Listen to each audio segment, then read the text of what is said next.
Seguimos con esa serie de predicaciones con el lema escrito en piedra, grabado en el corazón, acerca del decálogo de los 10 mandamientos.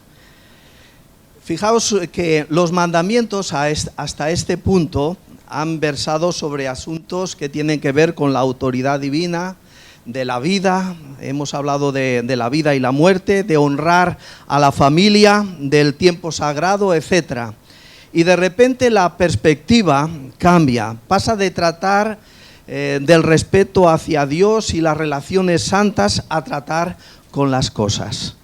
Dios consideró que las cosas también tenían suficiente importancia para incluir al respecto y hablar de la propiedad como uno de los 10 mandamientos. Y dice el 8º mandamiento, Éxodo, que encontramos en Éxodo capítulo 20, versículo 15, no robarás o no hurtarás, dependiendo de las versiones que utilicemos. Gracias. Dependiendo de las versiones que utilicemos, no robarás o no hurtarás. Teniendo en cuenta lo que voy a decir a continuación, me decidí a poner este título al sermón: sin excusas. Eso también es robar, porque si nos quedáramos solamente con esas dos palabras, no robarás, pues se acabaría el sermón, pero rápidamente, ¿verdad? Pero hay más cosas que decir acerca de la intención que hay detrás de estas dos palabras, no robarás. No robarás, solo dos palabras que deberían ser suficientes, como acabo de decir, y de fácil entendimiento, pero que son mal comprendidas, como se suele decir. A veces tendríamos que decir, bueno, ¿cuál de las dos palabras es la que no se entiende, no? No robarás. Y digo esto porque las personas tratan muchas veces de redefinir lo que constituye un robo, para excusar o para justificar ciertos comportamientos que por lo general intentan acomodar o intentan afianzar sus necesidades, sus antojos, sus codicias, avaricias, deseos, la fama, la fortuna, y podríamos aquí poner un largo etcétera. Y entonces, cuando hay tantas justificaciones y tantas excusas, surgen dudas y preguntas como: si se roba a los ricos para dárselo a los pobres, ¿eso es robar? Bueno, esto podría ser el síndrome de Robin Hood, ¿verdad? Bueno, cuando se roba a una empresa multinacional o al gobierno y no a las personas, ¿eso es robar? O si se roba a alguien que tiene tanto, que no se da ni cuenta de aquello que le hemos cogido, que le hemos sustraído, ¿eso es robar? O cuando se toma algo pensando en quizás más tarde reponerlo antes de que se den cuenta de que lo hemos tomado, o antes de que lo necesiten, ¿eso es robar? Bueno, luego vamos a tener una sección de excusas para citar todos estos comportamientos. Solo ahora quería resaltar que para algunos ciertas conductas no son entendidas como robos. Solo 4 datos estadísticos acerca de los robos para ponernos en contexto. Fijaos, se estima que más del 8% de las personas que van a unos grandes almacenes probablemente llevan la intención de robar. Y no debemos de suponer que el otro 92% está en desacuerdo con esa acción. Según los datos estadísticos, cuando se pregunta a las personas si ellos estarían de acuerdo en quizás cuando reciben un mal cambio, cuando reciben algo de alguna manera que han comprado y reciben mal el cambio o la vuelta, como solemos decir, si ellos lo verían bien, hay un 25% que no lo ven mal. Si se trata de unos grandes almacenes de una gran superficie. La cosa desciende a la mitad cuando se trata del comerciante de la esquina. O sea, lo que vemos aquí es una doble moral, ¿no? Si se roba a los ricos, pues parece ser que es algo justo, pero si se roba al comerciante de la esquina, parece ser que entonces no está bien. Otro dato estadístico, según las encuestas o los datos estadísticos que disponemos, en España se producen alrededor de 100.000 robos cada año. Y un último dato para ponernos también, para no cansaros y para que nos hagamos una idea de la magnitud de lo que representa el robo en nuestra sociedad. En los Estados Unidos, que es el país que tiene estadísticas para todo, el robo por parte de los empleados, ellos lo tienen valorado y dice que les cuesta a los negocios norteamericanos entre 60 y 120 mil millones de dólares cada año. O sea, imaginaros, solamente en un país. Quiero compartiros con vosotros unas imágenes que hace unos días me llegaron por WhatsApp. Bueno, yo no dije nada acerca de que iba a hablar de este mandamiento, no robarás, pero me han llegado varios mensajes en esta semana que precisamente hablan del robo. Y bajo el epígrafe del robo del siglo, me mandaron estas imágenes, ¿no? Bueno, si fuera cierto esto, yo diría que no es el robo del siglo, es el robo de la historia, ¿no? Alguien que roba el sol y lo mete en el capó de su vehículo, imaginaros, ¿no? Paciencia tuvo que tener los que hicieron la foto para acomodar una puesta de sol de esa manera, ¿no? Bueno, como decía antes, el 8º mandamiento, no hurtarás, debería ser un mandamiento de fácil comprensión. Robar es tomar sin consentimiento algo que pertenece a otra persona.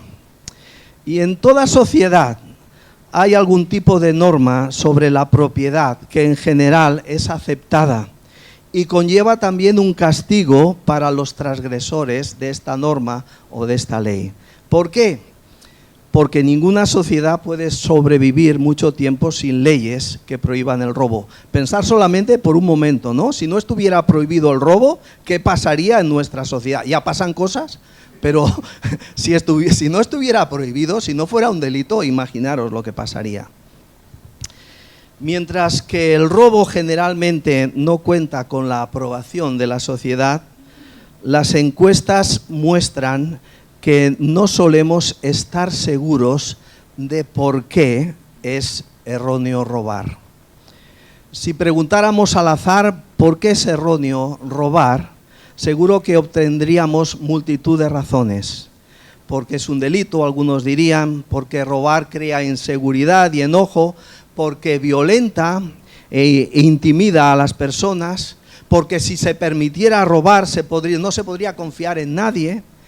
Y todo esto es correcto, pero falta la razón principal.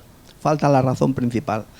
Hablando con mi esposa, en presencia de mi nieta, Joy, que si no lo sabéis tiene 4 años, le explicaba que me había retrasado por causa del aparcamiento y utilicé la expresión de que otro conductor se me había adelantado y me había quitado el aparcamiento. Y Joy preguntó, ¿y por qué te han robado el aparcamiento? Y lo que me dio la oportunidad para repreguntarle, ¿no? Y le dije entonces, ¿sabes lo que es robar? Y me contestó, sí, es quitarle algo a otro. Y entonces yo le pregunté, le seguí preguntando, ¿y robar está bien o está mal? Está mal. ¿Y por qué está mal? ¿Y sabéis qué me contestó? Porque lo dicen los 10 mandamientos. O lo que es lo mismo, podríamos decir, porque lo dice Dios. Y entonces recordé que hacía poquito que me había estado ella recitando los 10 mandamientos. La razón por la cual no debemos robar es sencilla, porque Dios dijo que no lo hiciéramos. Fin de razonamientos, ¿verdad? Fin de razonamientos. Y a ciertas personas puede parecerles que quien toman en cuenta los mandamientos a veces están sobrecargados o están esclavizados, subyugados por ellos.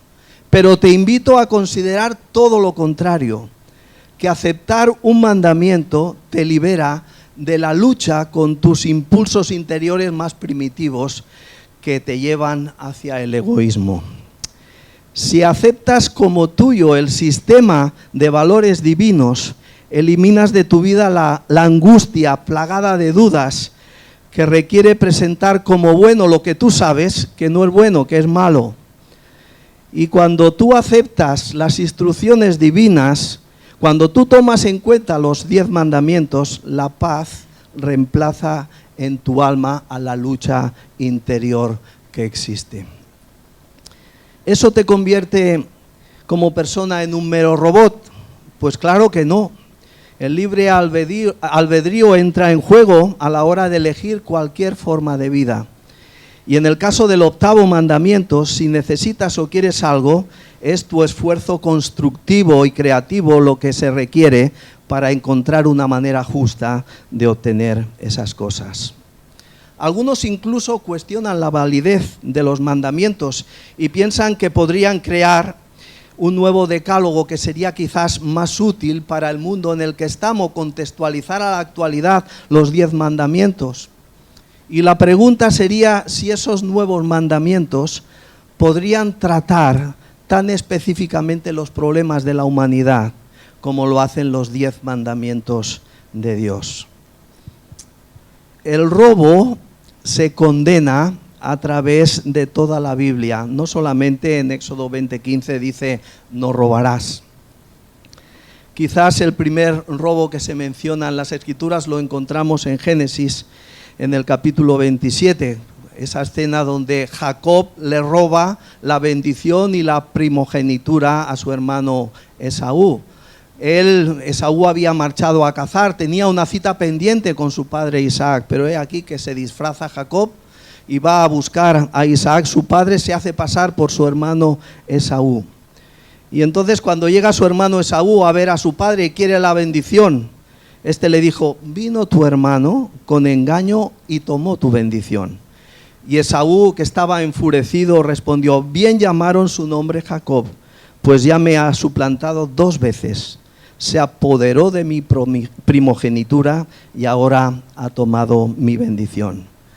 Y desde ahí hasta el Génesis, desde el Génesis hasta el Apocalipsis, hasta el último libro de la Biblia va trazando este tema, va hablándonos acerca del robo. Y la última mención aparece en Apocalipsis 9, donde se asocia el robo con los más despreciables de los pecados. Dice Apocalipsis 9, 20, 21, leemos el 21, dice, esa gente no se arrepintió de sus asesinatos, ni de su brujería, ni de su inmoralidad sexual, ni de sus robos. Fijaos, cuando leemos o estudiamos las instrucciones de la Biblia en cuanto al robo, nos quedamos impresionados de la importancia que tiene esto para con Dios, de la importancia que Dios da a la propiedad y el respeto a la propiedad ajena. Es por eso que lo ha incluido en sus 10 mandamientos. Simple y repetitivamente Él nos dice que no debemos tomar aquello que no es nuestro. Ahora me gustaría solamente apuntalar 3 ideas. ¿Por qué es erróneo? ¿Por qué es pecado robar? Ya hemos dicho una primera razón, ¿no? Robar es un pecado porque viola la ley de Dios sobre la propiedad. Cuando Dios puso a Adán en un precioso huerto, le dijo que lo labrara y que lo guardase. Esta fue la primera ley acerca de la propiedad, pero en el Antiguo Testamento hay muchas leyes y muchas normas acerca de la propiedad. Dios enseñó a su pueblo a través de todo el Antiguo Testamento la diferencia entre poseer y robar. Y muchas de las parábolas también de nuestro Señor Jesucristo se basan en el derecho sobre la propiedad. Dios ha dado un reconocimiento al hecho de que casi todo el mundo tiene alguna posesión, por muy pequeña que ésta sea, y arrebatarla significa violar el derecho que Dios da al hombre y a la mujer para que posea lo que tiene. Tener una posesión es parte de la responsabilidad de trabajar y de cuidar del mundo en que vivimos también. Por eso la Biblia nos describe provechosamente como cuidadores más que como propietarios. Dios es el dueño de todo. Hay muchos versículos que nos hablan en la Biblia acerca de ello. Y el hombre es el administrador, es el mayordomo.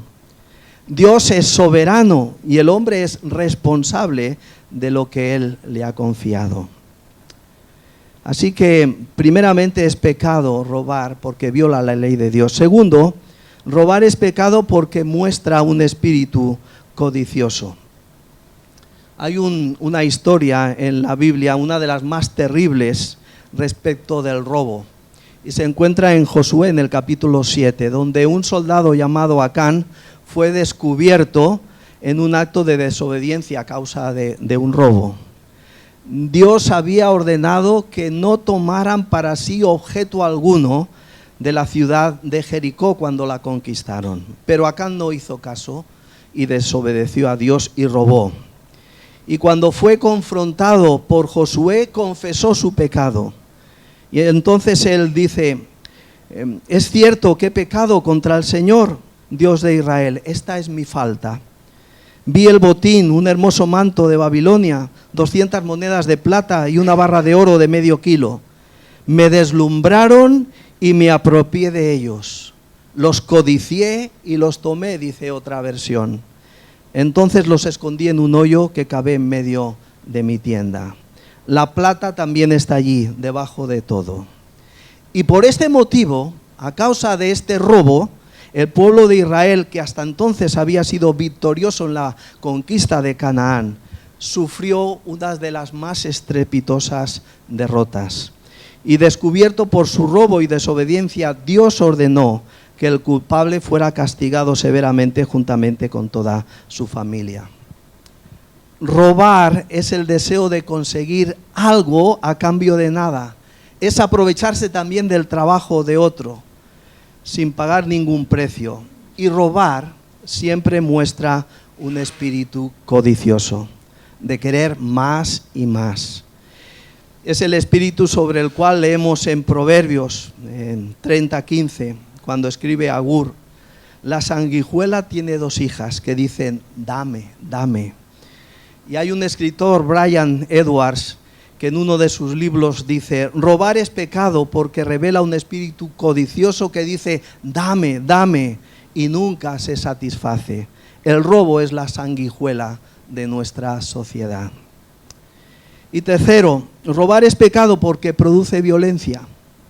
Aunque la ley, nuestra ley, distingue entre hurto, robo con allanamiento o robo con agravantes, lo que implica forzar alguna propiedad o implica violencia, un robo siempre conlleva violencia.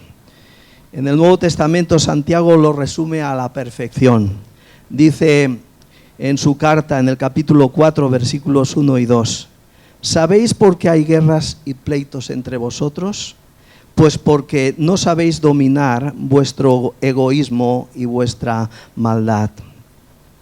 Sois tan envidiosos o codiciosos que quisierais tenerlo todo, y cuando no lo podéis conseguir sois capaces hasta de pelear, matar y promover la guerra, pero ni así podéis conseguir lo que queréis. Lo que está diciendo Santiago aquí es que todas las guerras son a causa de la codicia también, ya sea la codicia del poder o de la propiedad. Queremos algo y estamos dispuestos a pelear por ello. Hoy las naciones y muchos sectores de la sociedad se enfrentan entre sí violentamente solo por la codicia. Las guerras en África por los materiales preciosos como el coltán o el uranio. En el Medio Oriente por el petróleo o por el territorio, como es el caso de la lucha palestino-israelí.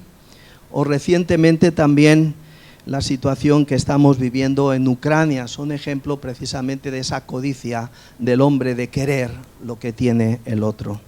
El robo engendra siempre violencia. Solamente hay que pensar que los ladrones normalmente llevan siempre algún arma y están dispuestas a utilizarla, ¿no?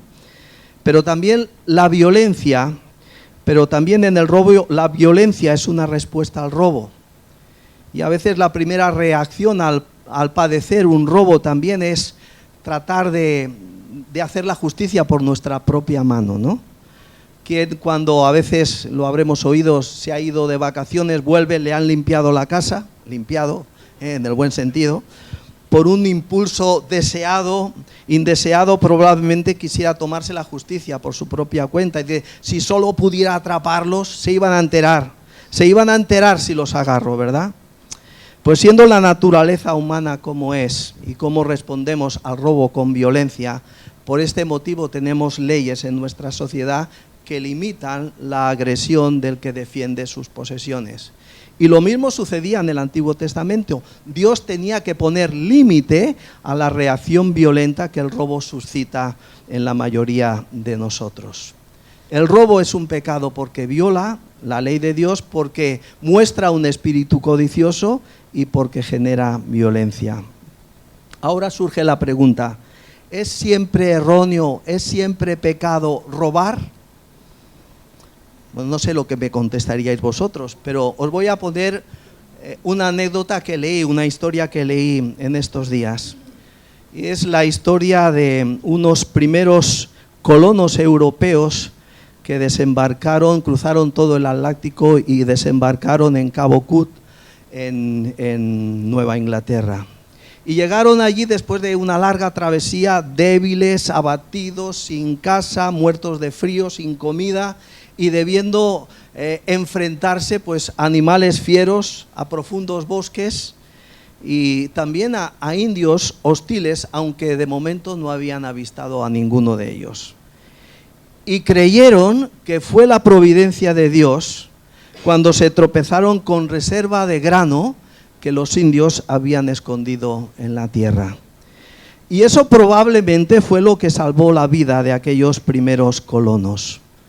Tomaron el grano, pero a causa del octavo mandamiento, prometieron solemnemente ante Dios que devolverían a los indios todo lo que habían tomado después de la primera cosecha que ellos tendrían. Y mantuvieron su palabra. Así que aquellos primeros colonos, aquellos pioneros, tomaron los alimentos para mantener vivos a sus familias y a ellos mismos, pero este mandamiento les obligó a decir: a los ojos de Dios robar es pecado, pero sería un pecado mayor dejar morir a nuestra familia cuando hay comida disponible, por lo que nos comprometemos a devolvérselo a los indios aunque no sepan nada de ello. Por supuesto que robar es pecado cuando revela codicia, pero ¿hay alguna circunstancia que pueda exonerar o aliviar este mandato? Es pecado robar cuando la alternativa, como en este caso de estos primeros colonos, era morirse. Fijaos lo que dice el sabio de Proverbios cuando escribe en Proverbios 30 versículos 7 al 9, y nos daremos cuenta de lo que piensa respecto de esta pregunta. Dice: oh Dios, te ruego dos favores, concédemelos antes de que muera. Primero, ayúdame a no mentir jamás. Segundo, no me des pobreza ni riqueza. Dame solo lo suficiente para satisfacer mis necesidades. Pues si me hago rico, podría negarte y decir: ¿quién es Dios? Y si soy demasiado pobre, podría robar y así ofender el santo nombre de Dios. En lo que Agur, el escritor de este proverbio, concernía, hasta robar en condiciones de pobreza deshonraría el nombre de Dios. Pero no obstante, parece ser consciente de las circunstancias extremas que pudieran forzarle a quebrantar una de las leyes de Dios. Otro sabio nos recuerda en el libro de Proverbios, en el capítulo 6, versículo 30, dice: tal vez haya excusas para un ladrón que roba porque se muere de hambre, pero si lo atrapan, fijaros, deberá pagar 7 veces la cantidad que robó, aunque tenga que vender todo lo que hay en su casa. Podemos comprender de todas estas razones extremas que llevan a una persona a robar y podemos simpatizar con su trágico problema, pero hasta en semejantes circunstancias el predicador admite la justicia del castigo impuesto por robar.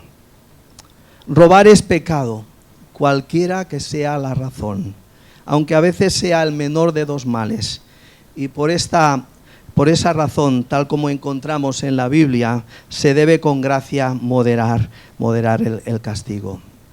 Pero este mandamiento no permite ninguna excepción. Robar es pecado siempre y en cualquier circunstancia. Y puede que sea una conclusión difícil de aceptar, pero si aceptamos cualquier otra, posición, la confusión se va a apoderar de nosotros y se volverá fácil el justificar cualquier patrón de conducta de un individuo. Justificar el robo basándome, por ejemplo, en lo ridículamente bajo que puede ser mi salario en comparación del salario millonario de otros, permite que un hombre más pobre que yo robe impunemente en mi casa. Es así. La Biblia no está interesada en excusas bajo cualquier tipo de argumentos. Y la capacidad humana de justificar comportamientos le permite a las personas aplacar su conciencia, intentando disminuir la aparente gravedad de sus acciones. Y al excusarse se autoengañan, llegando a pensar incluso que sus acciones no tienen nada de malo. Cuando se trata de robar, las personas encuentran muchas justificaciones, muchas excusas para convertir su comportamiento en algo tolerable, sino aceptable.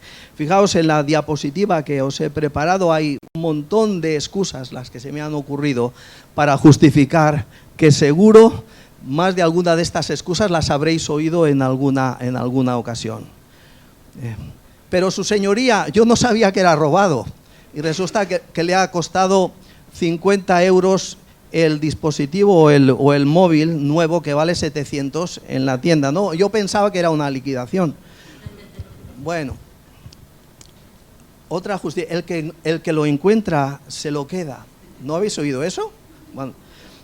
Bueno, dice Deuteronomio 22:1, si encuentras deambulando por ahí el buey, la oveja o la cabra de tu vecino, no abandones tu responsabilidad, devuélvele el animal a su dueño. Este versículo bíblico requiere que devolvamos cualquier objeto perdido a su auténtico dueño. La regla esa de que el que se lo encuentra se lo queda no representa los valores bíblicos. Y no solamente esto vale para el vecino que nos cae bien, que nos cae simpático. Fijaos lo que dice Éxodo 23:4. Si encuentras extraviado el buey o el burro de tu enemigo, devuélveselo a su dueño. No se nos permite hacer distinciones. Otra excusa, yo no robé, fue un error tonto de ellos. Hay muchas personas que piensan así, ¿no?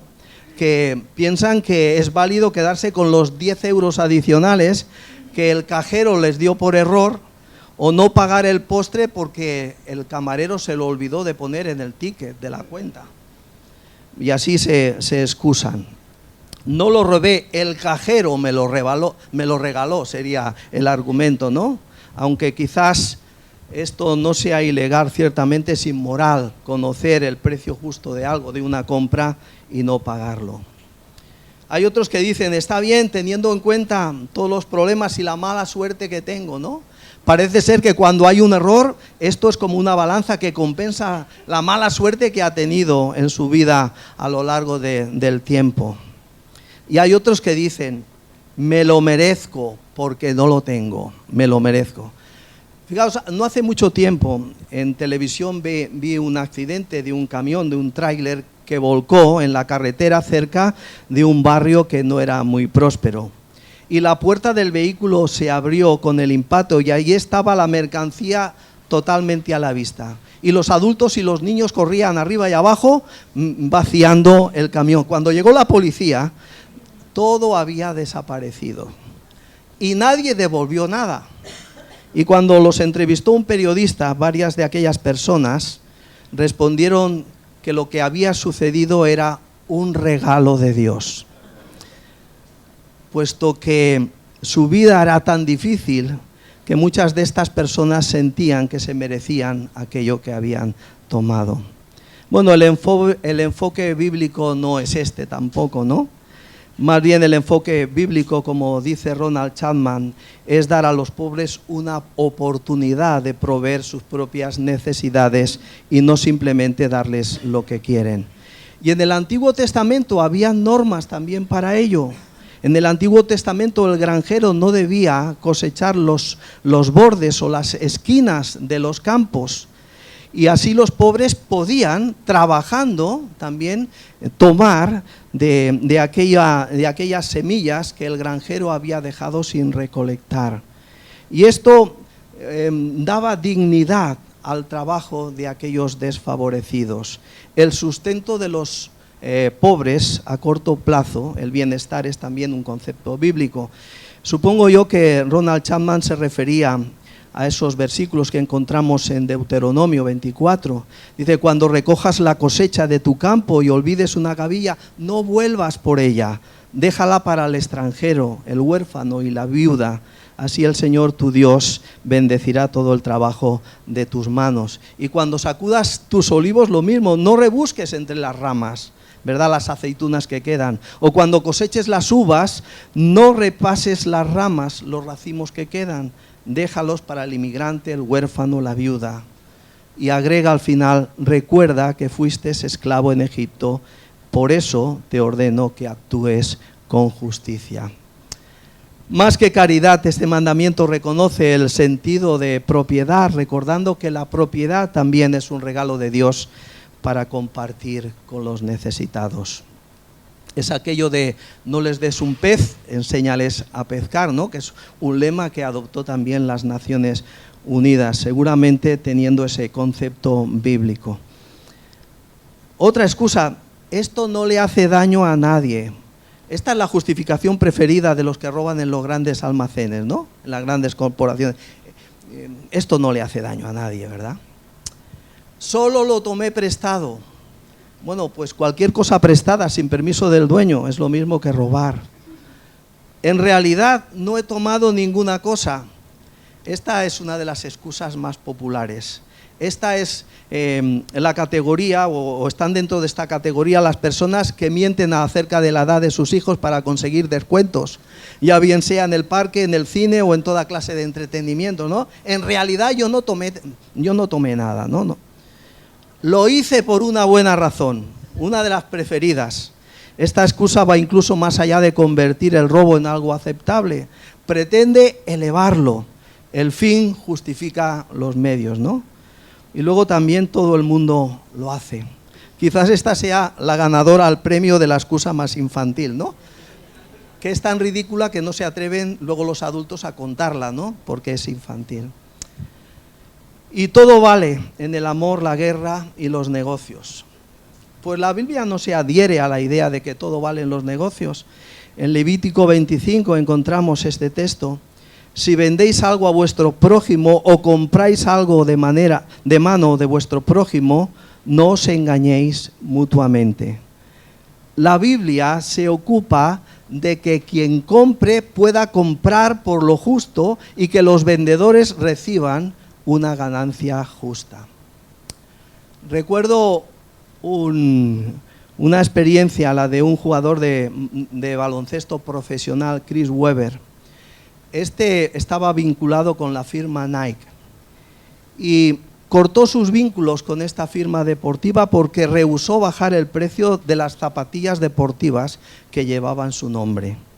Nike pagaba $10 por la manufactura de estas zapatillas deportivas y las vendía a $140. Así que Webber dijo que no le gustaba la idea de que Nike tuviera como mercado a los muchachos de las zonas pobres y rompió su compromiso con ellos, lo cual le costó también a él mucho dinero.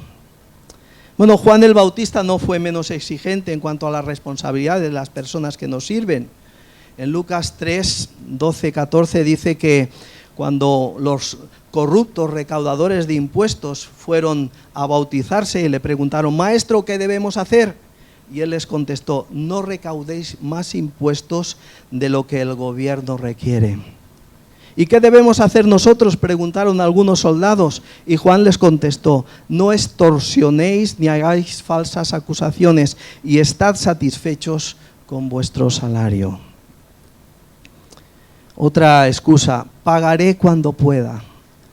Bueno, cuando una persona emplea a otro hay obligaciones para con él y la más sobresaliente es el requisito de pagarle cumplidamente a la persona que ha contratado. Y dice Levítico 19:13, no oprimas a tu prójimo ni le robarás. El salario de un jornalero no ha de quedar contigo toda la noche hasta la mañana. Y así podríamos seguir, ¿no? Yo trabajo aquí, me lo he ganado, y por eso de alguna manera cojo los bolígrafos, los lapiceros, las libretas, ¿verdad? Hasta las bombillas, ¿no? Bueno, no se sustenta, ¿verdad?, eso en lo que aprendemos en la Biblia. Y hay otros que dicen, no es mucho, esa es la excusa. Algunas personas justifican robar diciendo que las cosas no son grandes o que realmente no valen mucho. Es cosa de poca importancia, ese sería el argumento. No le hace daño a nadie, es algo realmente pequeño. Pues las cosas pequeñas cuentan, porque cuando se trata de honestidad, o se es honesto o no se es. Y dice el Señor Jesús, cuando encontramos en el Evangelio de Lucas, en el capítulo 16, si sois fieles en las cosas pequeñas, seréis fieles en las grandes. Pero si sois deshonestos en las cosas pequeñas, no actuaréis con honradez en las responsabilidades más grandes. La Biblia prohíbe robar aún el objeto más pequeño. Y la última, no lo pude evitar. Esta excusa forma parte de la nueva cultura. Hay un filósofo que escribe y dice, los conceptos y técnicas terapéuticas salieron del consultorio y entraron a las corrientes principales. Está muy de moda crear un ambiente libre de juicios durante la terapia psicológica, en la cual el individuo se siente cómodo adentrándose en roles interpretativos para poder comprender sus motivos y sus acciones. Pero las cosas no funcionan cuando estas técnicas y conceptos terapéuticos llegan a influenciar el ambiente dominante de una sociedad, hasta el punto en que se elimina el sentido de la responsabilidad. Y es así, hermanos, aunque la frase es muy larga, hoy en día hay mucha gente que no es responsable de nada, ¿no? Y aquí os he puesto una diapositiva de que conoceréis al actor Al Pacino, y él cuenta que cuando era muchacho, ¿no?, dijo, pedí a Dios una bicicleta, pero sé que él no funcionaba así. Entonces robé una y le pedí perdón. Bueno, pues esta es la excusa, no lo pude evitar. Bueno, quisiera no solamente quedarme en las excusas, sino también hablar de otros tipos de robo, ¿no? No solamente los que afectan a la propiedad, sino hay otros tipos de robo que también nos afectan a nosotros o nos pueden afectar a nosotros. Por ejemplo, robar la justicia de alguien. Isaías declara, ay de los que dictan leyes injustas y prescriben tiranía, para apartar del juicio a los pobres y para quitar el derecho a los afligidos de mi pueblo, para despojar a las viudas y robar a los huérfanos. Cuán fácilmente se les roba hoy la dignidad y la justicia a los indefensos y a los débiles. No tienen voz, no tienen voto, no tienen defensores. Solos y desamparados pasan los días sufriendo por los abusos que se cometen con ellos de forma silenciosa. Dios nos enseña a los que tienen y a los que no tienen que deben asumir la misma responsabilidad ante la ley. Dice Levítico 19, no harás injusticia en el juicio, no favorecerás al pobre ni complacerás al rico, sino que con justicia juzgarás a tu prójimo. Se puede robar también la reputación de alguien. Hay muchas maneras en que podemos robarle a una persona la esencia de su propio ser, difundiendo, por ejemplo, rumores y chismes falsos y tratando de destruir el honor de una persona. Y hay multitud de maneras de robarle el buen nombre a alguien. Se puede robar también la inocencia. Esta es una de las formas más trágicas del robo, robar la inocencia de alguien. Y desgraciadamente existen en nuestra sociedad innumerables ejemplos de que este tipo de robos de la inocencia, por ejemplo con los niños, ocurre de forma frecuente. Se pueden robar también las ideas. Robar ideas es robar también. Leí de un pastor en México que tuvo que poner un archivo, en el archivo donde guardaba sus sermones tuvo que poner un candado. Y por tener el local de la iglesia más grande, y céntrica de la ciudad. Allí ocasionalmente se reunían los líderes del resto de las iglesias de la zona. Y un domingo por la mañana, después de una de esas reuniones del sábado previo, fue a su despacho y abrió el cajón del escritorio para sacar el sermón que le tocaba predicar, y con sorpresa descubrió que alguien se lo había robado, que no estaba allí. Y los últimos en estar en la iglesia habían sido los pastores de la zona. 3 veces le robaron sus sermones, obligándole a buscar la manera de proteger lo que era suyo. Y por último, y aquí sí que me gustaría detenerme un poquito más, se puede robar también a Dios. Fijaos que hay un pasaje en Malaquías, sé que habéis dado el libro de Malaquías hace algún tiempo, donde encontramos la gran importancia también que Dios le da al robo respecto de él. Y aquellos que habían vuelto del exilio tenían ya un flamante templo, un templo nuevo, y su actividad en cambio espiritual se había vuelto descuidada. Y el profeta Malaquías apareció en escena para resolver este estado de cosas. Y Malaquías entonces dirigió su atención a 4 cosas en concreto. En primer lugar, mostró su desagrado con los sacrificios imperfectos. Estaban buscando los peores animales del rebaño para ofrecérselo a Dios y pensaban que eso ya era suficiente. En segundo lugar, Malaquías señaló a sus vidas profanas, no estaban viviendo como debían vivir el pueblo de Dios. Y luego dirigió su atención a los dirigentes perversos.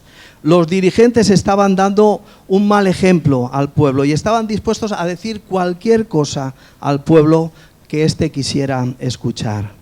Pero en cuarto lugar, mostró su descontento con sus ofrendas insignificantes. Estaban eludiendo los diezmos. Y Dios, a través de su profeta, entabló un diálogo imaginario con su pueblo, mostrándole las respuestas que daría a sus demandas. Y aquí tenemos una parte solamente de ese debate. Dice en el versículo 7 del capítulo 3, «Volveos a mí, y yo me volveré a vosotros, ha dicho Jehová de los ejércitos. Mas dijisteis, ¿en qué hemos de volvernos? ¿Robará el hombre a Dios? Pues vosotros me habéis robado». Y dijisteis, ¿en qué te hemos robado? En vuestros diezmos y ofrendas. Malditos sois con maldición, porque vosotros, la nación toda, me habéis robado. Traed todos los diezmos al alfolí, y hay alimento en mi casa. Y probadme ahora en esto, dice Jehová de los ejércitos. Si no, os abriré las ventanas de los cielos y derramaré sobre vosotros bendición hasta que sobreabunde. Queda claro que no dar a Dios lo que Él espera de nosotros es robar a Dios. Y eso es una transgresión también del 8º mandamiento. Y es posible ser escrupuloso en todo lo que hemos comentado hasta aquí, sin embargo, está robando a Dios.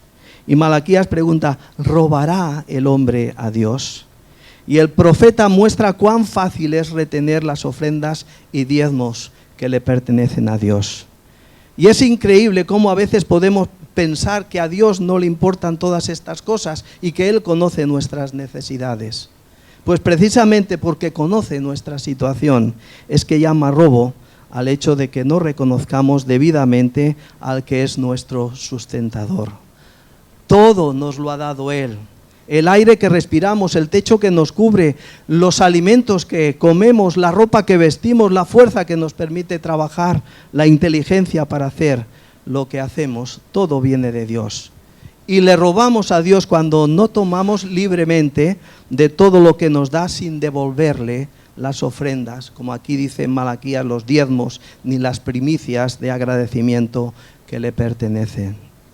Además, no le estaremos robando a Dios cuando no le damos la devoción, el tiempo, el servicio y el amor que como nuestro Señor merece.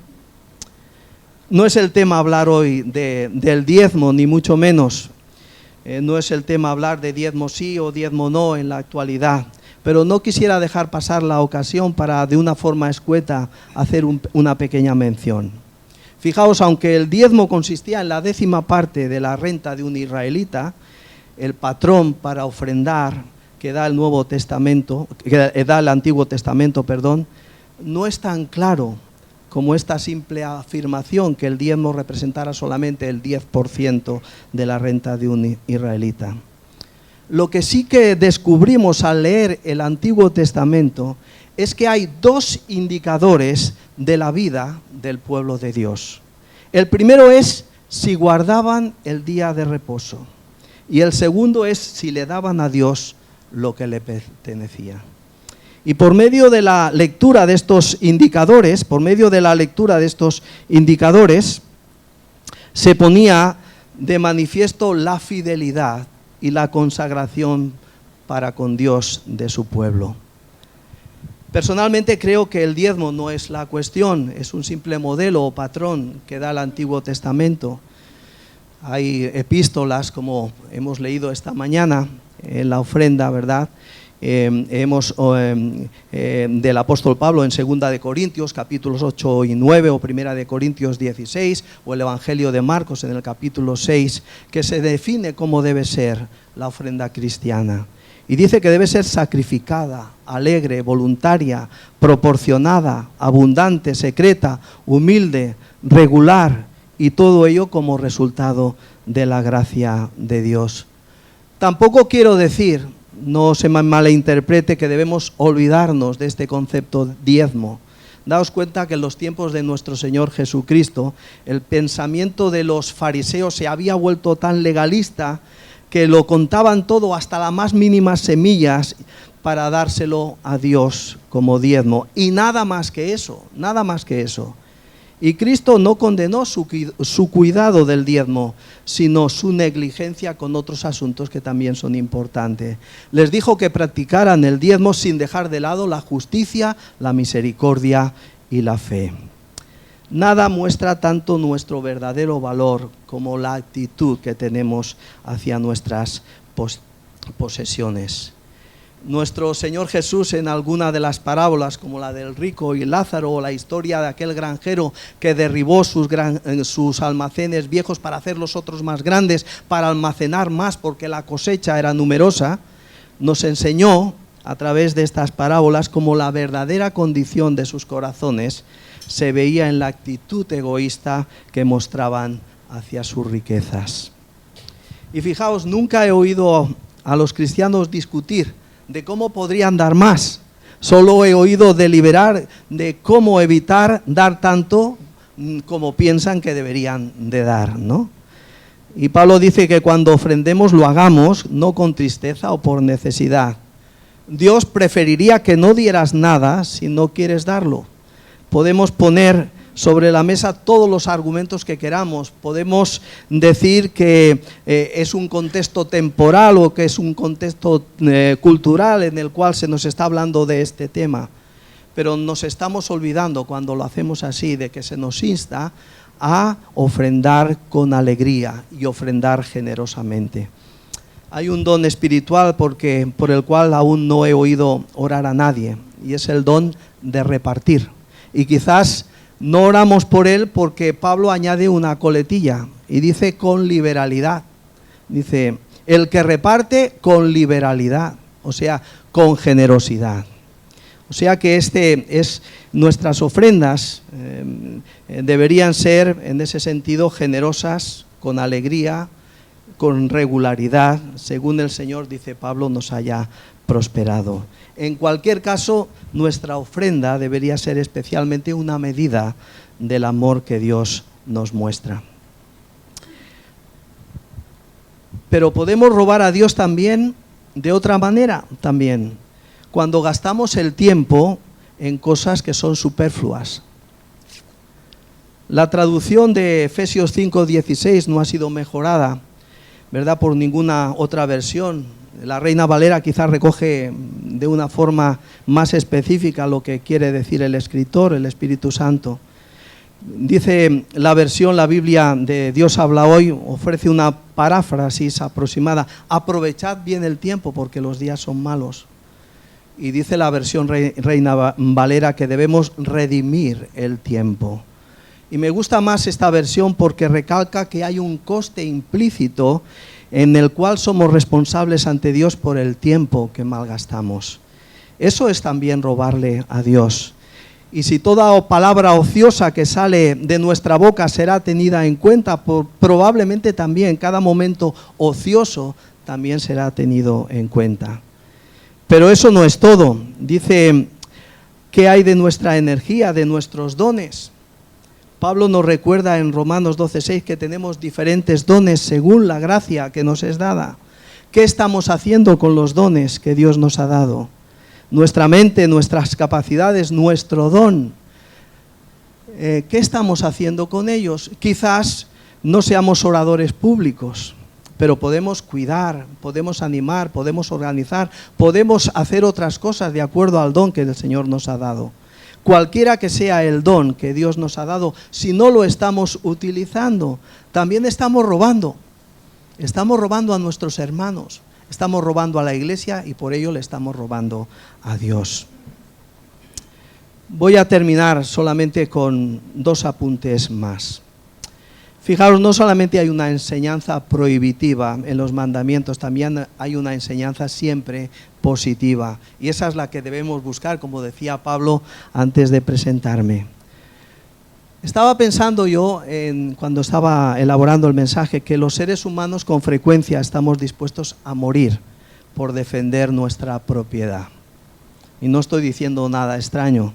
¿Cuántas personas han perdido la vida en incendios o en otros desastres como terremotos o huracanes por tratar precisamente de salvar alguna de sus pertenencias? ¿Valían los recuerdos o sus propiedades tanto como sus propias vidas? ¿Cuántos de nosotros, por miedo a perder nuestros bienes materiales, estamos renunciando a un gozo mayor? Jesús transforma el 8º mandamiento, no robes, al ayudarnos a centrar nuestros corazones en un tesoro que es real y es imperecedero. El valor que asume este mandamiento, no robarás, solamente tiene cabida y lugar mientras este mundo dure. El verdadero tesoro, como Jesús muestra, únicamente se puede atesorar en el cielo. Y dice el Señor Jesús, recogido por el Evangelio de Mateo, en el capítulo 6, versículo 19, no os hagáis tesoros en la tierra, donde la polilla y el orín corrompen y donde ladrones minan y hurtan, sino haceos tesoros en el cielo, donde ni la polilla ni el orín corrompen y donde los ladrones no minan ni hurtan, porque donde esté vuestro tesoro, allí también estará vuestro corazón.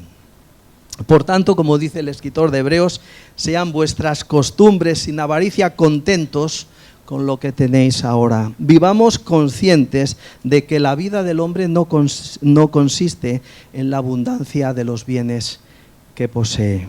Y pongamos nuestra mirada en las cosas que tienen mucho más valor porque son eternas.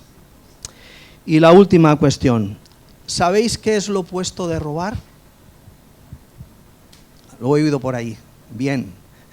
Lo opuesto de robar es dar.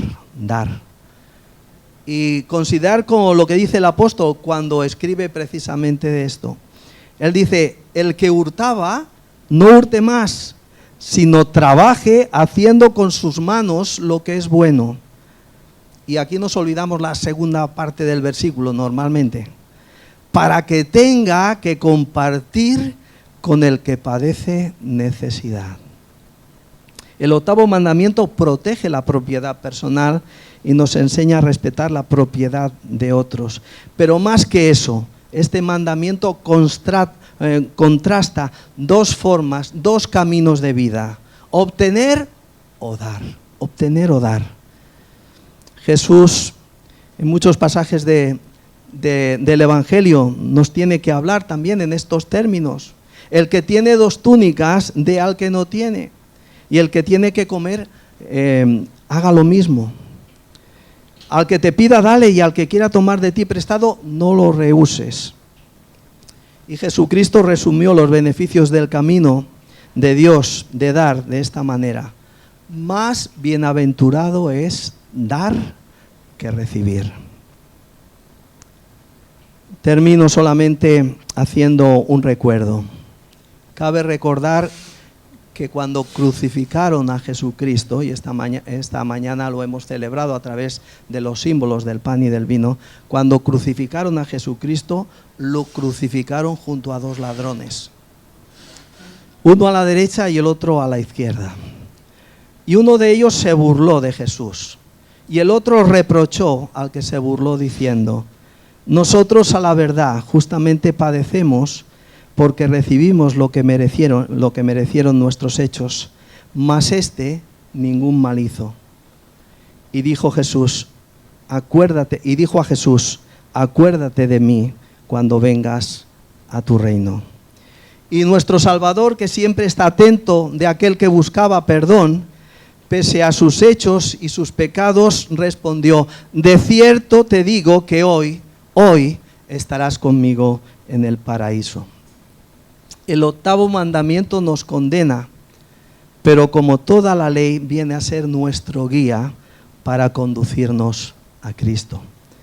Para este pecado de robar, igual que para todos lo malo que hayamos hecho, ¿verdad? Para todo lo demás que hayamos hecho, hay perdón, porque tenemos un gran Salvador y tenemos una gran salvación. Y por el sacrificio de Cristo en la cruz, es que podemos acercarnos, o puedes acercarte a Él si aún no lo has hecho, para descansar, porque Él en sí mismo es el tesoro que debemos de valorar por encima de todas las demás cosas. Gracias demos a Dios por tan grande Salvador y por tan grande salvación. Que el Señor os bendiga.